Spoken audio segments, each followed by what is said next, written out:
the UK, trees are being harvested at a record rate, with 12 million tonnes of timber being cut down last year. It's a sight that many might feel is an environmental disaster. But did you know that these trees were actually planted to be chopped down? And it was all part of a plan back in the 60s to boost the British wood industry.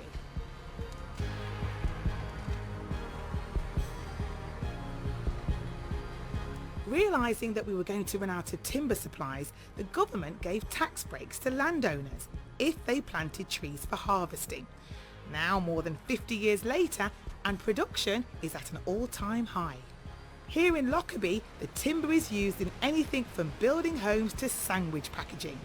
Stuart Goodall from the Confederation of Forest Industries shows me round. I'm blown away just how big an operation it is. I recognise the logs coming in and being turned into planks. But how does this end up as me sandwich wrapper? Nothing that we take in the log is wasted.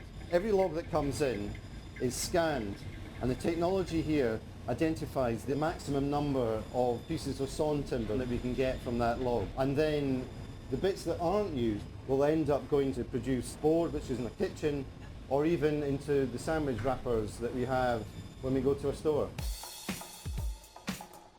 And even though UK timber is booming, Stuart says demand is outstripping supply.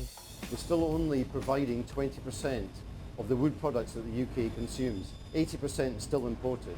So how important is it to protect that 20%? It's absolutely vital for us because the sector is supporting over 40,000 jobs across the UK, contributing £2 billion to the economy.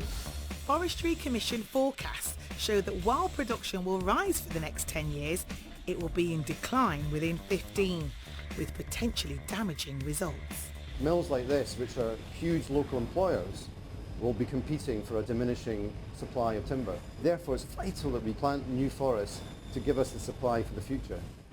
Back in 2009, the government signed up to increase the amount of trees planted. Yet today, the country has an average of just 13% woodland cover, less than half the global average. Stuart takes me out to see a freshly planted woodland.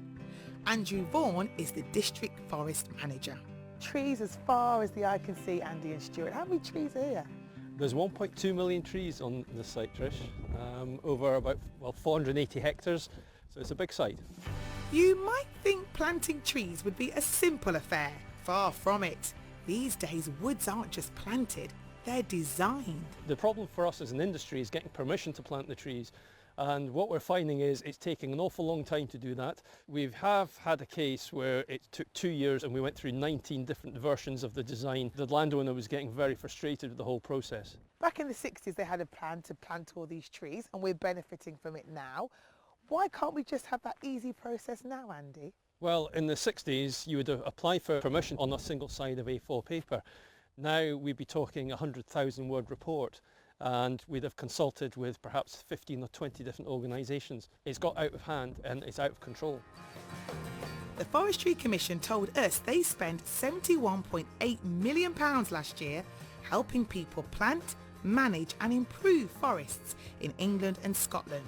But Stuart and Andy say that's not enough. They need to get the system working smarter. Let's get around the table more promptly to agree things, because at the moment it's just taking far too long. We've got to be planting new forests now and getting on with it, because it takes 35 to 40 years to grow. Clearly this is not a fast turnaround industry, but today we're going to do our bit for the future. It's really exciting. We've got 50 trees here and we're going to plant our very own One Show forest. Gonna move on. They may not look much at the moment, but given time they'll grow into soaring Scottish spruces. And how long will the One Show forest take to harvest, guys? Another 40 years. 40 years? I wonder if we'll be on air then. Good luck.